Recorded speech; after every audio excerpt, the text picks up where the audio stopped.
นิ้วกราบถวายความเคารพพระตรีรัตนแก้วเจ้าทั้งสามประการอันมีพระพุทธพระธรรมพระสงฆ์และขอถวายความเคารพพระเดชพระคุณหลวงพ่อท่านเจ้าคุณพระเทพโกศลหลวงพ่อเจ้าคณะจังหวัดเชียงใหม่เจ้าอาวาสวัดศรีโสดาพระอารามหลวงพระเดชพระคุณหลวงพ่อท่านเจ้าคุณพระเทพวรสิทธาจารย์รองเจ้าคณะภาค7เจ้าอาวาสวัดพระบรมธาตุเจ้าดอยสุเทพตลอดจนครูบาอาจารย์พระมหาเถรานุเถระเจ้าคณะพระสังฆาธิการเปื่อนพระภิกษุสงฆ์องค์สามเณรเจ้าจุตนจุองค์โดยความเคารพยิ่งเจริญสุขสวัสดีญาติโยมศรัทธาท่านสาธุชนผู้ฟังทุกท่านรายการมรดกธรรมกำเมืองก็ได้มาพบมาปะกับครูบาอาจารย์กับปออกไม่ออกศรัทธานาบุญท่านสาธุชนทั้งหลายรายการนี้ดำเนินโดยอาตมาภาพพระครูวิสิตศรีลาภรณ์เจ้าคณะตำบลป่าแดดเจ้าอาวาสวัดวังสิงคำตำบลป่าแดดอำเภอเมืองจังหวัดเชียงใหม่ได้นำเอาธรรมะแบบปืนบ้านล้านนามาเทศออกอากาศให้ท่านทั้งหลายได้สดับรับฟังได้นำเอาพระธรรมเทศนาสุวรรณหอยสังผูกที่4ถึงทำเรื่องนี้มีถึงหมดกันอยู่8จบ8ผูกด้วยกันก็เหลือแถมประมาณ 2-3 ผูกก็จะจบเทศไปถึงตีเต้าสามนได้ประกาศปกเป่าข่าวสารว่าขอฮับภัยที่จะอาสาไปตอบปัญหากับพระอินทร์ตลอดจนไปตีครีแข่งกันบนนภาอากาศซึ่งเปิ้นฮือกำหนดกัน7 วันถ้าหากว่าหาบ่ได้เสาะบตันก็จะต้องโดนทำโทษมีการยึดบ้านยึดเมืองอย่างต่างๆเหล่านี้ก็ทำให้เต้าสามนบ่ฮู้จะเนี่ยจะได้เจ็บปวดรวดร้าวในหอระทัยจิตใจเป็นอย่างยิ่งถามลูกเคยถึง6 คนไผก็บ่ไปถามหมู่พี่น้องถามหมู่เสนาอำมาตย์ข้าทาสเจ้าบริพารก็มามีภัยที่จะสามารถทำได้สุดท้ายจำเป็นต้องไปเบิ่งบุญบารมีของเงาะป่าหรือโพธิสัตว์เจ้าหอยสังก็ทรงให้เสนาอำมาตย์ไปตอนนี้โพธิสัตว์เจ้าก็กำลังเบี่ยงบ่ายเกี่ยงงอนอยู่พ่องว่าขอฮือปุณเนอร์เฮานี่รูปร่างหน้าตาก็ผสมประกอบถ้าต่างที่ดียังบ่ฮือเคยถึง6 คนนั่นอันที่เป็นที่โปรดปรานของเสด็จพ่อออกไปเฮานี่ไม่มีความรู้บ่มีความสามารถอันยังบ่สามารถที่จะไปแทนได้เน้อปิกไปบอกพ่อพญาเสนาอำมาตย์ก็ไปบอกจนโมโหจะเนี่ยจะได้สุดท้ายภรรยาของเต้าสามน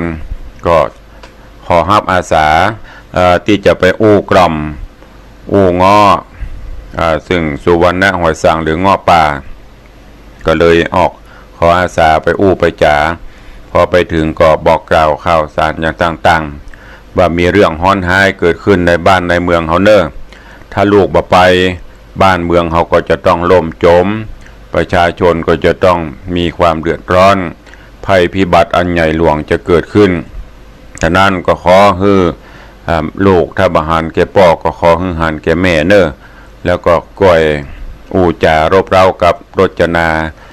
เมียฮักของเงาะป่าตัวเองรจนาก็ช่วยกันอู้ตอนนี้เมื่อตะวาได้เทศมาถึงตัดที่นี่วันนี้ก็จะได้เทศนาต่อให้ท่านทั้งหลายได้สดับตรับฟัง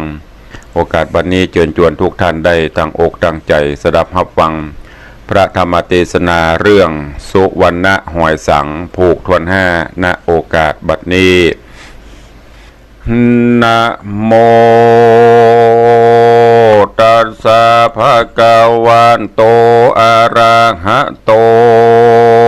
สัมมาสัมพุทธัสสะตัสสะมิงคันเนสะโกเทวาราชาปากะโตอะโหสิติลำดับธรรมเทศนา แห่งองค์ศรัทธาผ่านเผาตั้งแต่เก้ามาตันยังสุวรรณะหอยสั่งถึงปัญจมังทวนหาปางเมื่อนอดลาหอยสั่งเข้าเวียงวังป่อเจ้าเพื่อไขเล่าปัญหาเล่นกีฬาบนฟ้ากับขุนอินตาที่ราชบนอากาศเวงหาปาหุจะนามวลหมู่อันมานั่งอยู่ฟังธรรม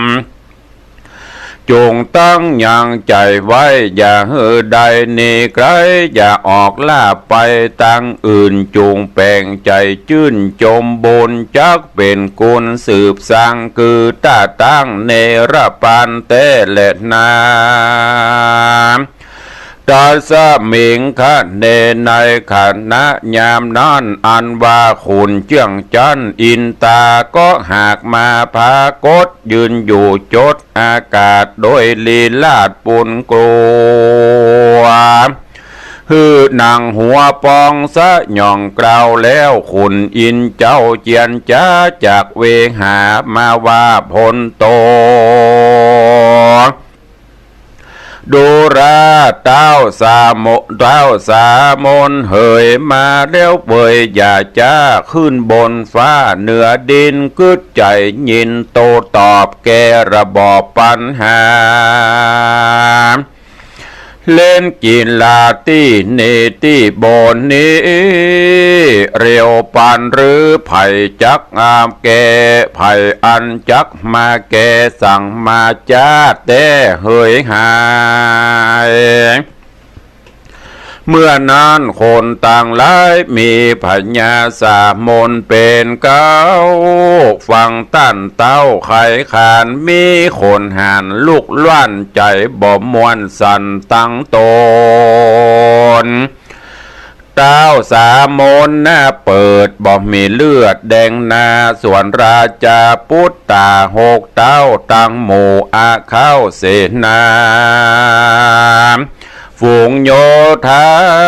แสนหมื่นใจบ่จื้นมองมัวฝูงเขากลัวเจ้าฟ้าเต้ากลมนาวันตาเต้าปันตาจริงถามลงมาว่าฝูงไต้ล่าคนใดจักมาไขปัญหากับข้าเมื่อนั้นพญาสามนจริงย่อมือโตโหนน้อมไว้ว่าเตวะข้าบาทไทยยินขอกับองค์รอ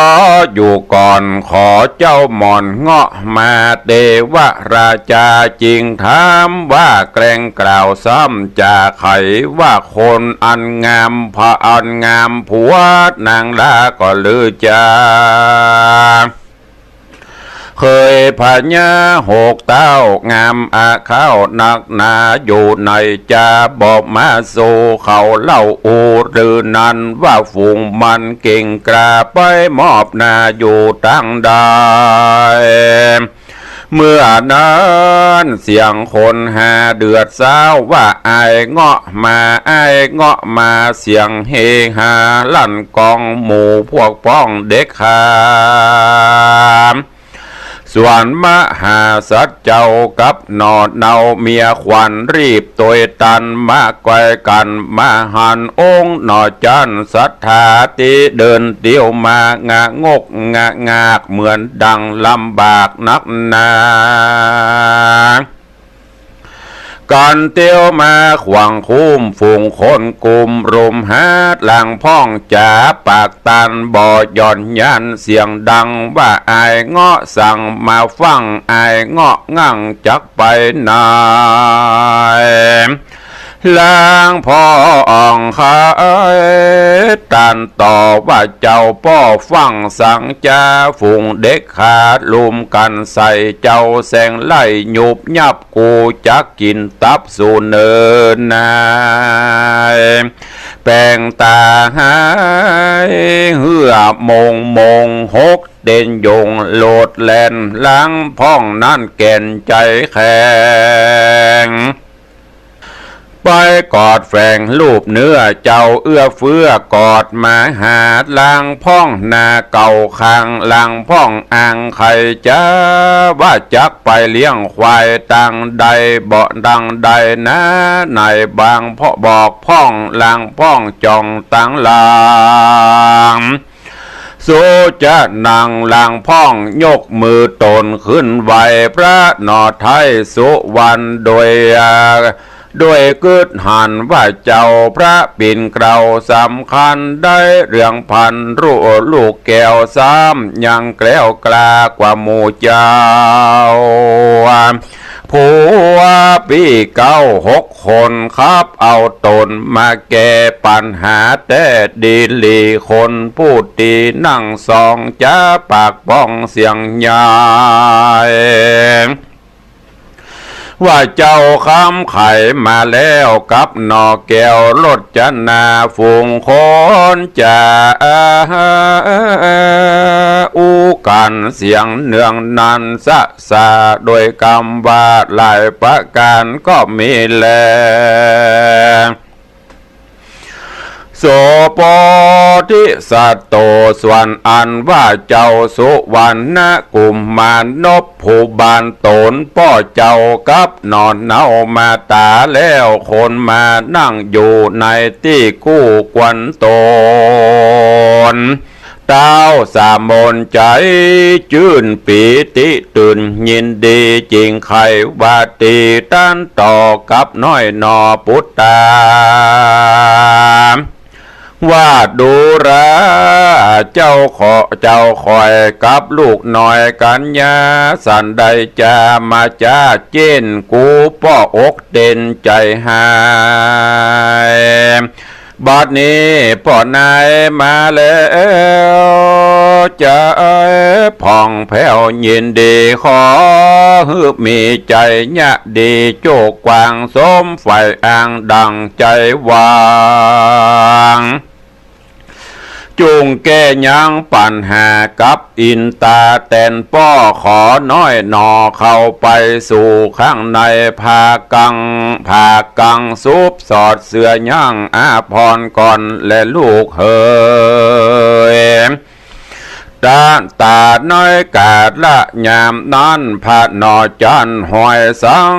น้อมใบยังปิตาฮือเสนาประกาศแก่อมาตย์มนทีพระจาจีไพร่ฝ่าทุกทวนนายิงใจอันมาหลวงหลายกัดกังยืนและนั่งลานหลวงหมู่คนตั้งปวงที่หันฟูงจุมจันเป็นแถวตามแนวเขตการน้อยกาลละยามนั้นสุวรรณกุมารเงาะป่าจิงเดินกว่าเข้าไปยังไปในผากังแล้วหยุดยั้งเก้ยังหูบเงาะบังออกใบแล้วมอบหือหน่อไทยรถจนาฮือฮักษาเมียดใบซุบสอดใส่อาพรใส่เกือกพระวรวิเศษแก้วติบเตศใส่สีคัดดาบดีผ่องแผ้วคือถือดาบเจียวกันใจแล้วเหาะขึ้นไปบนอากาศดูวิลาศดังหงคามดูงามขามสะอาดปีกหางวาดใหญ่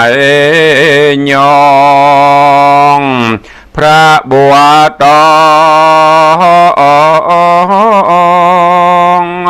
นอจานปานดังอันก็มีแลเมื่อนานพระญาสามนตราชตั้งอำมาตย์เสนาฝูงประชาไพร่ฟ้ามีหน้าตางงงาน ยินอาสาจันจุพูดดักปิ้งอยู่บ่เจียนจะยกคอนางมาเบิงพัดเปอเวอร์ไปมาวันนั้นแลโสปีส่วนอันว่ามหาสัจเจ้าองค์ปีนเกล้าหอยสั่งเหาะไปยังเวหนในเมืองบนต้องฟ้าอยู่ตอนหน้าคุณอินแล้วเจียงจีนน้อมไหวพระบาทไทยผู้บานองค์ขวันเต้าเจ้านี้แล้วไหวหน้าเขาทำมาเขามาทำปัญหางามสองข้อด้วยอัญญอสัพปันปัตธรรมปัญหาข้อเก้าอินตาเจ้าจะขายว่าสิ่งใดแหละมืดยิ่งกว่าทุกสิ่งในโลกาตัวมนุษย์สาโลกลาโลกไปนาแถมกรรมพอองค์คำจุงแจงบอกแก้ไขออกเรียวไว้คือว่ามืดอันใดเปิงจะขายว่ามืดยิ่งกว่ามืดในโลกนี้จุงทะแลงจี้ไปนาแต่และนาเมื่อนานมหาสัจเจ้านบน้อมกล่าววันตาว่าเตวะข้าแด่มหาราชข้าน้อยนาถขอจาว่าเป็นอวิชชาความใบโมหะใดทับถมฮือตกจมอยู่ห้องในบ่วงก้องสงสารบ่มีที่เสียงสุดบ่เถิงวิมุตตินิพพานเตียวสงสารโลกใดกือหากใดสัตตโลกบ่พ้นโอคสงสารเหตุอวิชชามาปานเกี่ยวของตกอยู่ในห้องโตสะโมหะผูกมัดไว้มันอุปาทินั่นบ่ไม่ลาโลภะนั้นนะมักโลภป้อยละโมบโดยลายแสงบ่กึดแยงสอดใส่ก็เตี้ยงใดตุกใจเป็นภัยอุบาทตายความขาดจีวาก็เพื่อโลภาเกลือกลัวเข้ามามัวสุบใจโตสะภัยมักเกียรติจะส้มเสียทารุณบ่หูบาปบนเยื่องให้โตสะให้บ่เป็นกุลนะโซนฝนมนเศร้าป่าฮือตัวเจ้ามองใจบ่หมดใส่เลี้ยนเกลียงป่าฮือเสียงของดีก็เพื่อมีโตสะเกลียดกลาจริงความน่าสู่อบายโมหะหลายมัวเมาปากกินเอามือหอบไว้โมหะใดปาบนลื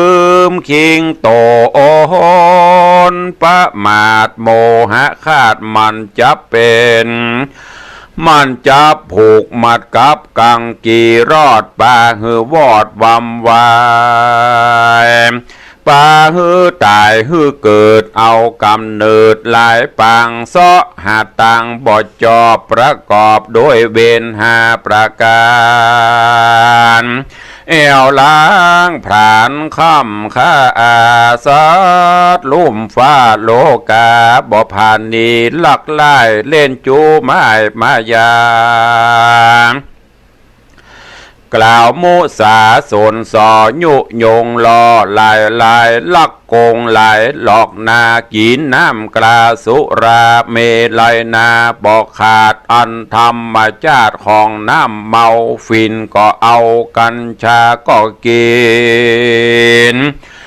เฮโรอีนก็ไปเสาะหาให้มาใส่ตัวก็เพื่อเมามัวโดยโลภะโทสะโมหะอวิชชาความใบนักผาดใดสอนปันก็บ่ผ่านเข้าไกลป้อแม่ไทยครูบา อาจาริญาจานอจะเอากวนตือนเล่า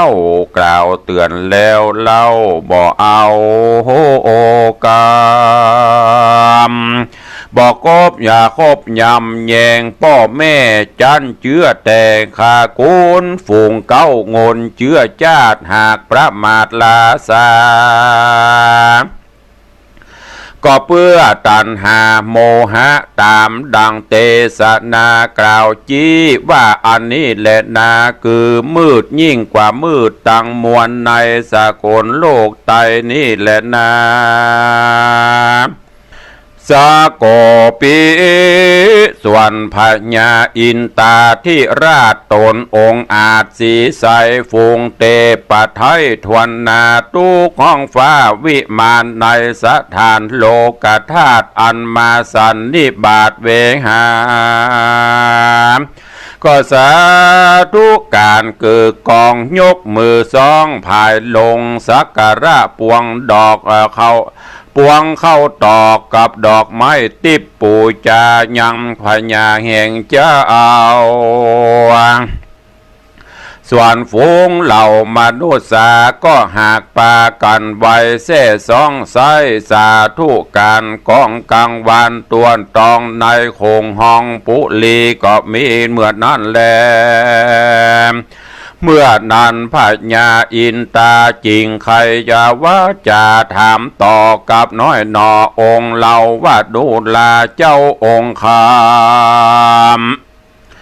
เฮามาคำใจอยู่ว่าใครหูว่ามาใครหูว่าแจ้งใส่อันมีในโลกนี้ขอบอกจี้ใครปันมาปาละโลกาหนอไปนาตุกห้องฟ้าจักกวาลหาประมาณบ่ได้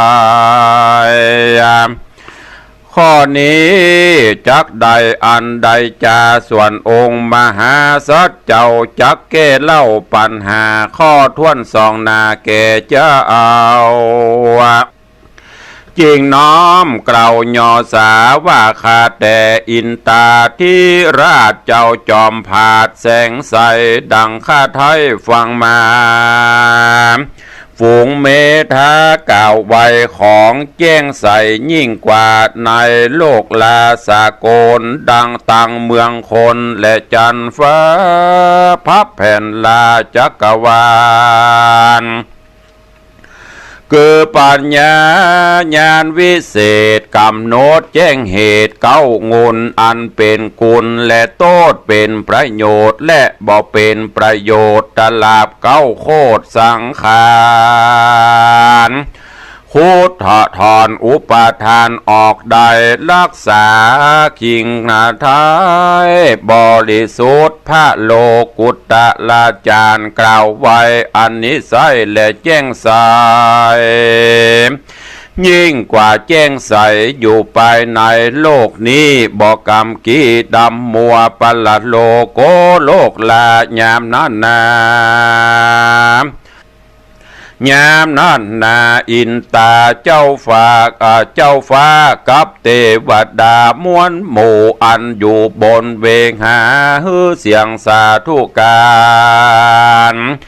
แก่ตนเจียงคานต้านเจ้าภายยังเข้าตอกดอกไม้ปูจาล้างพ่องโลมาโคนสลาปีติอาบเต็มต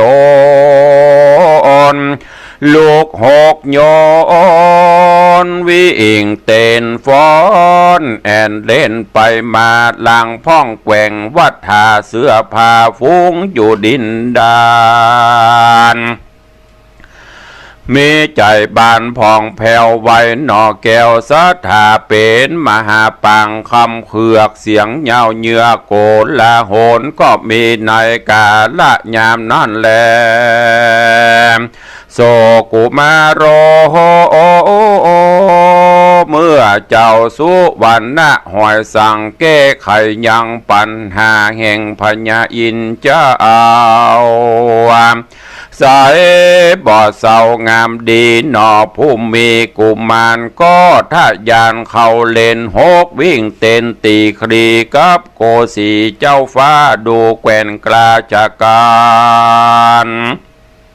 รัศมีผ่านเลิศแล้วต้นดอกแก้วเรียวไวดังเมฆไฟดังเมฆไฟฟ้าแมบลูกวับแวบเมืองมาเล่นเจิงใจต่อตานแผ่สีดานไล่เลียงกันแล้วกับพันพัดสลงเตียวแผ่นโพรงจ้างป่ากับดังฟ้างามดินองค์นรินหกใส่ตนเต่าไทยตีกลับดังตุบตับปุ่นพอหกวิ่งล่อกันไปเจิงใจไวว่าแว่นมาครีแกนกับมือเสียงพระโผค้อนไม้หวกเงาว่าปลายมานาแถมศอกวัดแกว่งออกเป็นเจิงแสงสีเรืองเรื่องผวยพุ่งงามงายมุ่งเสมอกันเต้าสามันตราชปีติอาจเต็มตนจิงล้นไปหาหอบว่าป้อบนตุมมาจูบหัตถาหนอแก้วป่าขึ้นสู่แล้วห่อใจก็บัวไข่หนอละ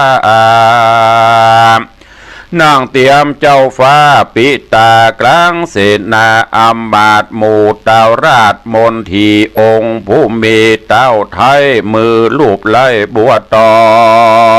งลูกลาแล้ววายหน้าจมเจยสององค์เลยลูกเต่าออกปากเล่าจาขานโดยประการต่างๆมากนักวันนั้นแล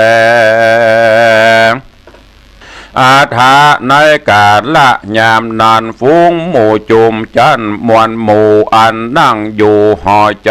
จากกำไข่อวดอ้างสักเสริญเจ้าจ้างสุวรรณส่วนอาธรรมบุตรเคย6 คนเลยเต้าเจ้าหานนอดเนาสุวรรณสลีคิงปันวิลาศเหมือนดังจาดคำแดงเขานั่งแยงพอเงอแล้วไม่จากการว่าพระสุวรรณตนนี้บ่เหมือนก่อนกีดเดิมมาปะบ่อนลางราปลอมแปลกมีคนแทรกเข้ามาเพื่อหวังราชสมบัติเป็นกษัตริย์แต่นป้อไอเงาะนั่นมามีอัตตาตัวเหมือนผีแต่และนาเมื่อนานเจ้าสุวรรณหอยสั่งว่าจะนั่งได้กรรมทวนทีจริงถามพี่เคยตั้ง6ว่าดูราปีเก่าเมื่อพ่อเจ้าราชามีอาจญาสั่งใจฮือหมู่ไทยตั้งมวลเข้าสู่โหนป่าไม้เพื่อเสาะไส้กว้างฟานแล้วไปพบปานข้าไทยใต้ร่มไม้เหนือหินฟุ้งพี่ยินมอบหือยังใบหู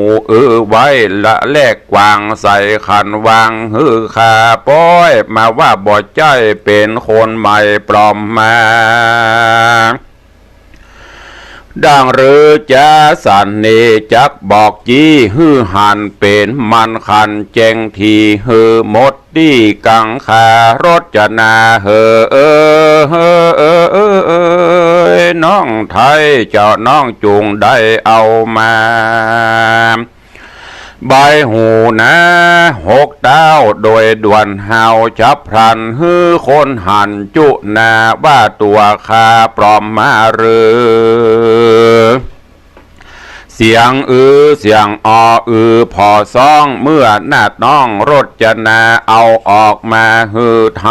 ไทยยามนั้นใส่เสนาฟุ้งกัดนาอำมาตั้งเต้าราชมนที โยธามิตรหลายหลากอันเขาหากได้หันบอกกาพันแต่เตี้ยงบ่มีภัยเลี่ยงใดสันใดจริงตอบไว้หวยสังว่าเป็นสัจจังเตี้ยงแต่ยามนั่นแลเจ้าหอยสังจริงถามอย่างปี้เจ้าว่าเมื่อยามเข้าป่าหาหมูฝูงเจ้ากูตั้งหมูปะข้าอยู่ศิลาป่าตามือนิ้วโอก็อ่อยคนละน้อยปั่นเฮาสันได้มาเมาบ่หูเขาจุผู้จะขายฮับโดยไวบ่จ้าไวนอดลาองค์คำว่าเป็นกรรมแต่เตี้ยงเจ้าละซ้ำเร่งแถมถามแถมว่าสูเลาะแคมแม่น้ำโหนฝั่งกำกงกาปะเฮานาเนื้อหินฝูงเจ้ายินได้ปาดจิกดังขาดปูจาแลกเอาปลาตัวใหญ่เพื่อมาฮือป้อไทยปิตามีแต่กาสู่เจ้าอย่าปิดละอย่าบิดเล่าบังอำกันปิดงำจักให้อย่าจุไล่มายาฝูงจะมาด่าฮอกเคยใหญ่กวนหนอไทยสุวรรณจริงปากันน้อมกล่าวไว้บาดเจ้าองค์คำแล้วห้าบกรรมว่ามีแต่บ่สังกาเหมือนนั้นมหาศาลเจ้าจริงฮือหนอดเนารถจะนาเอามาอย่างใบหูแห่งเจ้ากูหกเต้าเมื่อยกเน่าแลกกวางดาตามือตังออกฮือปลายนิ้วซื้อมาแปลงแลกหมูแดงในป่าจิกดังกว่าเอามาฮือปัจจานาราชฝูงอำมาตย์เสนาและองค์ปิตาป้อเจ้าตังนอนเนามาตาหูหันมาแจ้งเจตบ่มีเหตุสังกาเมื่อนางนอดลาเมียเจ้าฟ้าองค์คำเอามาตำฮือพอตัดตีต่อหน้าฝูงคนเขาตั้งมวนหูแน่ประจักษ์แก่ใจโตนเต้าสามมนได้พอจริงปากหม้อจะทำเสียงคุคำลั่นกองตาพอจองหกเหยว่าเฮยหมู่เมืองเลยจุลาไอกูจะเบี่ยงบายโอ้ว่าอินตายกปั่นมามอบคาโจไล่ล่ามาถวายหาความอายบอดใดคนบุ่มใบปาลากูจักใส่โตสานุโตดเฮือนักโสดจุคนและนาสุวรรณะหอยสั่งเจ้าได้ยินป้อปิตาจริงวันตาน้อมใบว่าขอป้อไทยคุณนาพระเจษฐาปี้เก้าอันเขาบ่วงบาทแห่งอำนาจโมหะหากได้ทะลำไปแล้วขอป้อแก้วโอดโตดข้าน้อยโสดขออาภัยบอดติดใจเอาโตดอดใจโพดเอาบนแดดเตอเอวังลาจาในเมื่อเจ้าโสวันนะหอยสังกล่าวกรรมเต้านั้นแล้วพระปิ่นแก้วไขจ๋าแก่เสนาอามาตย์อันอยู่บนปราสาทหอคามด้วยกรรมงามดีว่าอย่าได้มีประมาทลาสามีเมตตาผู้ยากสั่งวิภาคปันของตามตำนองแห่งผาดบ่ฮือขาดเสียสิน พระโมเดนสอนสั่งใบจงเฮือใดกระตำปั้มเป่งกรรมฐานวิปัสสนาญาณเก่าห้องเมื่อยังของโลกาเฮือไฟหาสินธรรมการวะยำเท่าแก่มีพ่อแม่ครูบาอาจารย์ฝูงวงบานพี่น้องอันเนื่องของด้วยดวงกันมีสัมพันธ์เป็นอยู่ทุกผู้กู้ประจาเผ่าปันธาเชื้อชาติตัวโลกธาตุสากลผัวเมียตนมวลลูกเต่าคบยำเล่ากันดีก็หากยักมีสุขใจเมื่ออยู่ในโลกนี้ละจากนี้หนีไปจากสุขใสยิ่งโยดพ้นจากโทษต่างพรานสุขสำราญห้องฟ้าเมื่อบนแก่กราก็จักขาตันหาอวิชชาปูดขาดสุขวิลาศยิ่งกว่าสุขตั้งมวลบ่อยาจะแลตากาเลในกาละยามนันอันว่าพญาสามันตราชาพร้อมด้วยเสนาอามาตย์ฝูงเต้าราชมนทีจิงสามัคคีพร้อมกันตั้งอย่างขันบายสีนับว่ามีเก้าจันตามแบบขั้นโบราณพร้อมโดยปริวารเครื่องงาอลังการมีครบครานพร่ำพร้อมดวงดอกซอมหน่อมาลาโภชนาหารประณีตตามจารีตเดิมตีแต่งดาดีพร้อมแล้วอาภิเษกแก้วองค์คาม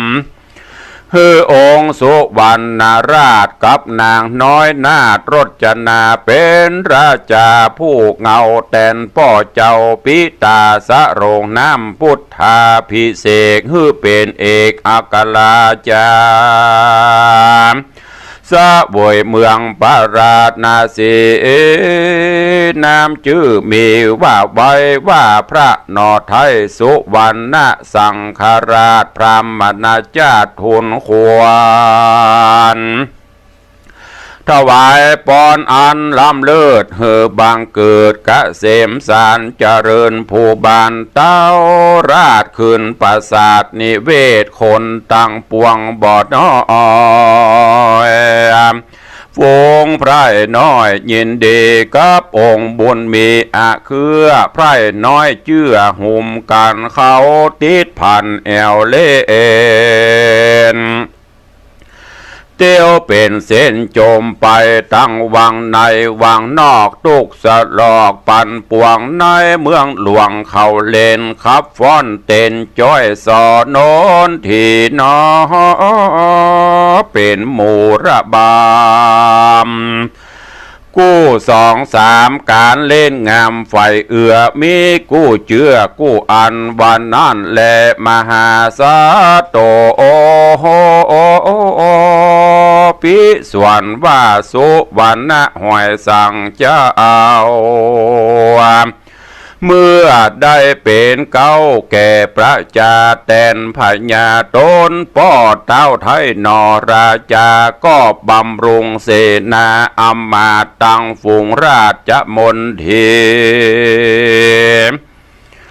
ประจานจีน้อยใหญ่ทวนนาควายจุมจนในมณฑลแคว้นเขตตัวประเทศคงไข่ตั้งอยู่ในราชธรรม10 สิ่งบอกคอนลิงไกกาบ้านเมืองนาจำเริญยิ่งตุกทวนสิ่งบริบูรณ์หากมั่งมุนตุ้นเต้าผูงไพร่เจ้าเสนาและฝูงปราณจาอวดอ้างตัวเขตขังที่สาเมื่อนั่นองค์สถานนอไทยก็หากได้ร่ำเปิงหายังมาตาแม่เจ้า เจ้าแม่อันพรากแต่โกงกาบาดนี้นะบ่โหองค์แม่บนโจโหแม่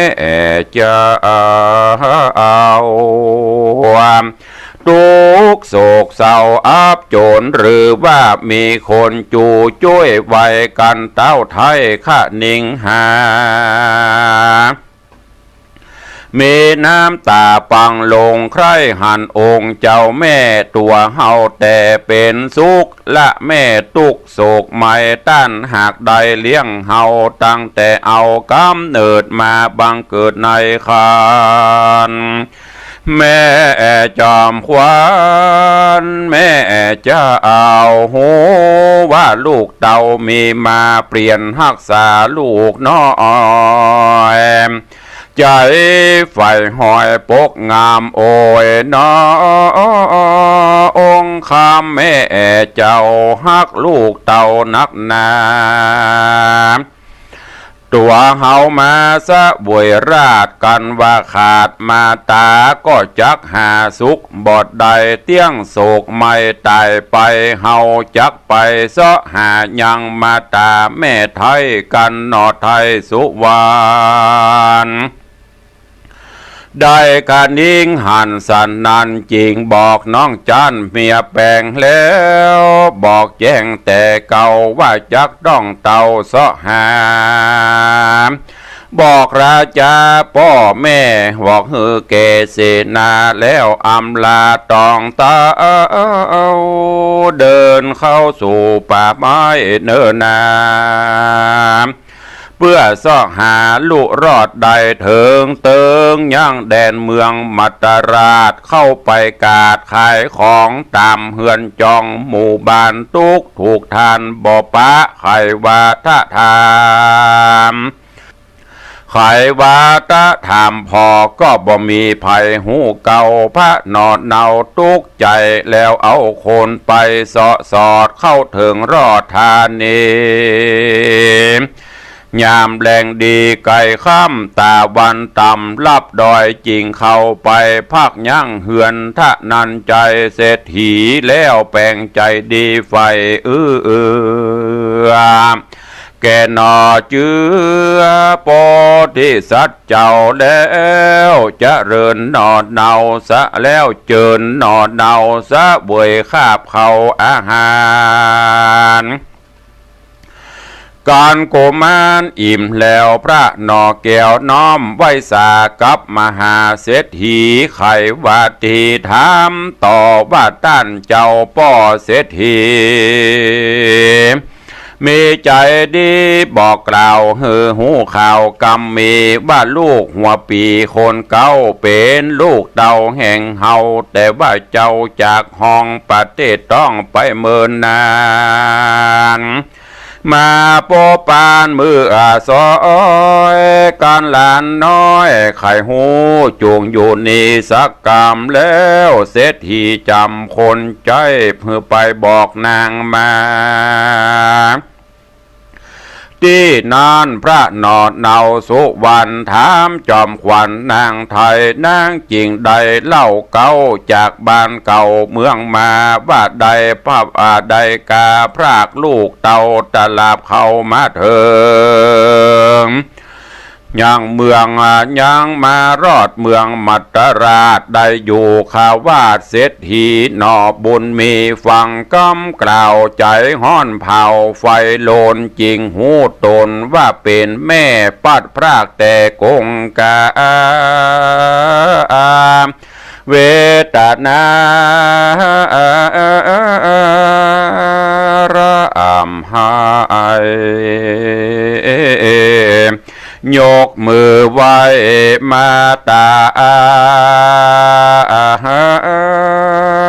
ไขว่าจะกล่าวว่าเมื่อนามค ข้าแต่มาตาแม่เจ้าขานี้เล่าคือสุวรรณหอยสังเกิดจากยังต้องแม่บัดนี้แลนั่งอยู่สองนาผู้มาตาและนาเมื่อนานนางจันตาเตวีปิติมีเต็มโตนโสกาวนถูกต้องให้ร่ำร้องเวทนาหอปุตตานอนนาเอาแล้วแม่เจ้าไข่จ๋าว่าโอ้ยนอลูกลอระ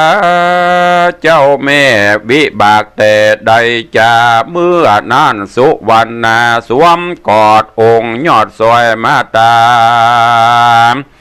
มีน้ำเนตรดัชวาไหลหลังสะอื่นกังกัดไปในอกใจคอตกสะดุงใจแตกฟุ้งตันพิง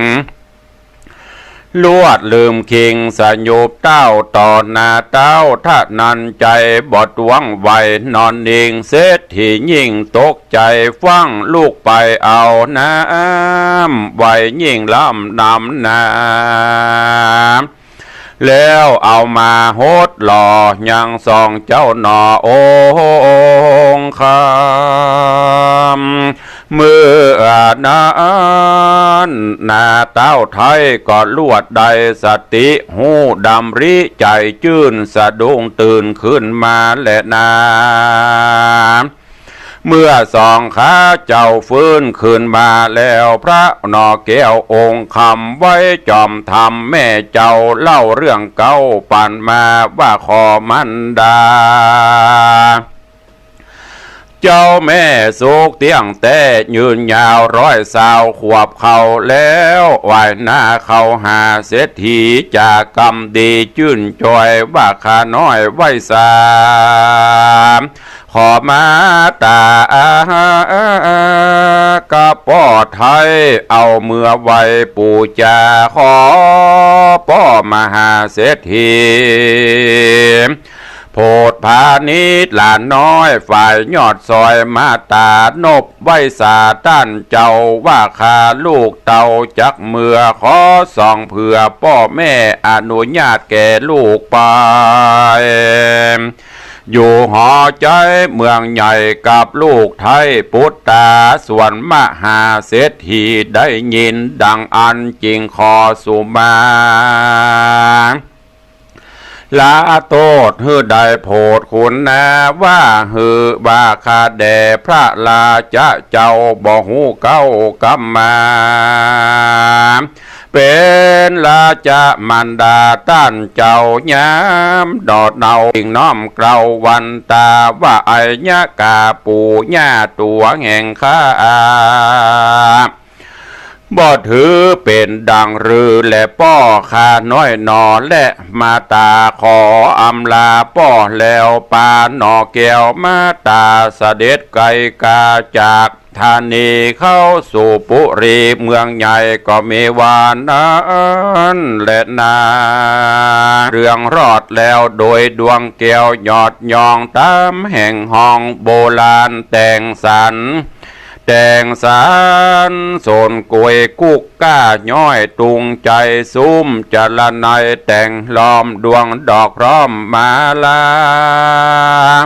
พันกาลาพฤกษ์มาดนาห้อยน้อยโจมจื่นจ้อยไม้เตปางสัตตะพันดาตามไต่เตียนน้อยใหญ่เหลือหลายยะหยาดใหญ่เป็นถอยเพื่อหับยอดซอยละจากาบมาตาออกเจ้าเมื่อปิกเข้ามาเมืองคนนาเนืองโหร้องก็มีโดยประกาศดังกล่าวมานี่แหละนะ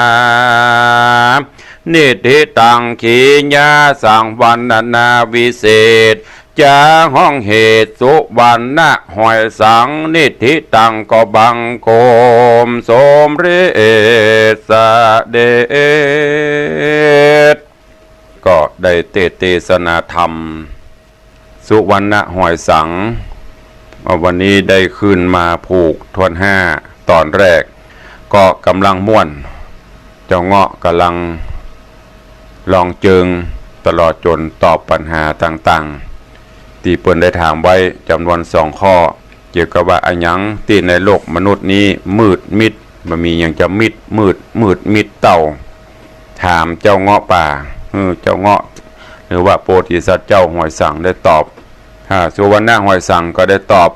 พญาอินทร์ว่าสิ่งที่มืดมิดบ่มีอย่างจะเต้าจะมืดมิดกว่านี้นั่นก็คืออวิชชาความบ่ฮู้เข้าปกห่มกลุ่มรุมจิตใจมนุษย์เฮาฮือมืดมิดตลอดจนกิเลสตัณหานั่นก็เข้าปกเกาะกลุ่มรุมลาทำให้จิตใจของคนเฮานี้มืดบอดโมหะ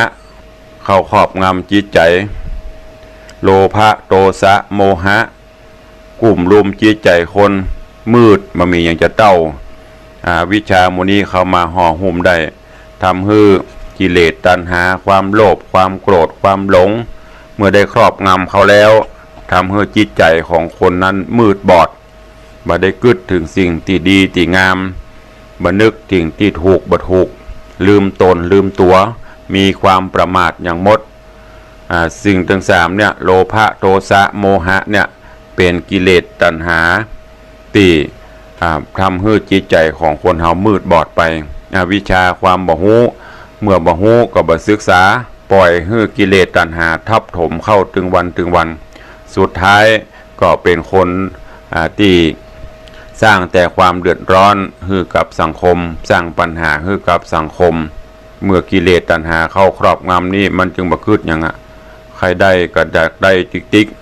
โมหะความลุ่มหลงก็ลงจนโง่หัวโง่ตัวบ่ขึ้นกิเลสตัณหานี่ครอบงำเข้าไปก็ทำให้จิตใจนึกจะทำอันใดก็ทำไปตามที่ตัวคืดได้โทสะความร้ายกาจบ่เป็นคุณบ่เป็นประโยชน์อย่างสักอย่างกับตนกับตัวบ่ฮู้จักบุญคุณของพ่อของแม่บ่ฮู้จักบุญคุณของครูบาอาจารย์ผิดศีลผิดธรรมเสาะหาตังที่บดีบ่งามเป็น5ประการอย่างที่เพิ่นว่าแอวล้างพานค่ำค่าสิงสาราสัตว์บ่มีความเมตตาปราณีเล่นจู้สู่ผัวเมียตันกินเหล้าเมายากัญชาเฮโรอีนเอาหมดเพราะสิ่งเหล่านี้ก็เพราะว่ามัวเมาไปด้วยโลภะโทสะโมหะอวิชชาความมืดบอดความเหงาใบเนี่ยเข้ามาครอบคุมใจทำให้มืดมิดจนเพิ่นฮ้องว่ามืดยิ่งกว่ามืดตั้งหลายตั้งมวลในมวลสากลโลกล่านี้บ่มีอย่างจะมืดมิดเต้าคนที่ถูกอวิชชากุมรุมนอกจากนั้นเพิ่นก็ถามปัญหาข้อที่2อันหยังล่ะที่แจ้งใสที่สุดในโลกมนุษย์นี้บ่มีอย่างที่จะแจ้งใสมักนักไปกว่านี้สุวรรณหอยสังหรือว่าเงาะป่าก็ได้ตอบปัญหากับพระอินทร์ว่าสิ่งที่แจ้งใสที่สุดในโลกนี้ก็คือปัญญาอันนี้เป็นสัจจะแน่จริงท่านทั้งหลายคนเฮาถ้ามีปัญญาอย่างหนึ่งทำได้หมดมีสติปัญญามีความรู้มีความสามารถประกอบกันเข้าที่มันเป็นปัญหาเพราะปัจจัยปัญญาคือความรู้แจ้งชัดแน่ชัดมันมีสติปัญญาแก้ปัญหาอย่างต่างๆก็บ่ได้ถ้าเฮามีปัญญาอย่างที่ธรรมพระธรรมคำสอนของพระพุทธองค์84,000พระธรรมขันธ์ดังที่อาตมาเคยได้กล่าวให้ญาติโยมศรัทธาทั้งหลายได้ฮู้จาก 84,000 พระธรรมขันธ์ย่นย่อลงมาก็เหลืออยู่เพียง3ข้อนั่นก็คือศีลสมาธิและปัญญาถ้าเฮามี3ข้อนี้รับรองบ่มีภัยตายกั้นรับรองว่าโลกหรือสังคมในมวลมนุษยชาติเฮาโลกใบนี้จะอยู่ด้วยกันอย่างสันติสุขปัญญาเป็นสิ่งที่สำคัญทำให้โลกสะอาดแจ้งใสสว่างไสวบ่มีอย่างที่จะมากั้งบังได้ถ้าทุกคนมีปัญญานี่เปิ้นกำลังตอบปัญหากันวันนี้เวลาหมดลงแล้วขอนำรายการจากญาติโยมศรัทธาท่านสาธุชนไปก่อนขอความสุขความเจริญในศีลในธรรมจงได้บังเกิดมีกับญาติโยมศรัทธาบุญ พุทธศาสนิกชนท่านสาธุชนทั้งหลายอยู่เย็นเป็นสุขเหมือนกันจูตนจูองค์จูผู้จูคนเนออายุวันโนสุขังปะลังกฐินทานคือสังฆทานบุญทานยิ่งข่าวสารเพื่อการประชาสัมพันธ์ขอเชิญชวนผู้ใจบุญใจกุศลร่วมงานท